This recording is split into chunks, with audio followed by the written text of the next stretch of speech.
Assalamualaikum po sa inyong lahat. O sa wikang Tagalog po, ay sumainyo pong lahat ang kapayapaan. Ako nga po pala ang inyong lingkod, Yuritech at your service. Nahihinaan ka na ba sa kalidad ng ginagamit mong pandikit? Bakit di mo subukan itong gamit kong carbon glue na gawa ng Luowei brand? Subok na subok ko na po ito sa mga ikinakabit kong LCD. Ang isa po sa nagustuhan ko sa pandikit na ito ay ang kanyang needle syringe na sobrang liit ng dulo. Swak na swak pang lining sa gilid ng middle frame ng mga telepono na halos pantay na pantay ang nailalagay na glue sa buong paligid ng middle frame. At dahil din po sa liit ng dulo ng kanyang needle syringe, ay sapat lang ang naiiwan na glue sa mga paligid ng frame, kaya hindi makalat at ang linis pagmasdan.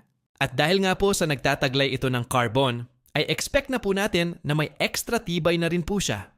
Perfect na perfect din po yung kulay niyang itim pang cover sa mga gap between the frame and LCD na madalas reklamo ng ating mga kliyente dahil nakikita nga naman ang liwanag ng backlight ng LCD.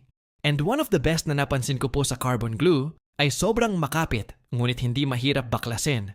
Hindi rin tumitigas na parang plastic kapag tumagal. At pagdating po sa amoy ay for me di naman siya masyadong matapang. Kaya kung naghahanap po kayo ng pamalit sa inyong pandikit ay try nyo po itong gamit ko. Subok ko na po ito kaya confident po akong i-share sa inyo. Check nyo na lang po sa comment section ang link kung saan ko po ito ino-order. Make sure na dun nyo po bilhin sa link na binigay ko para legit 100% po ang mabili nyo.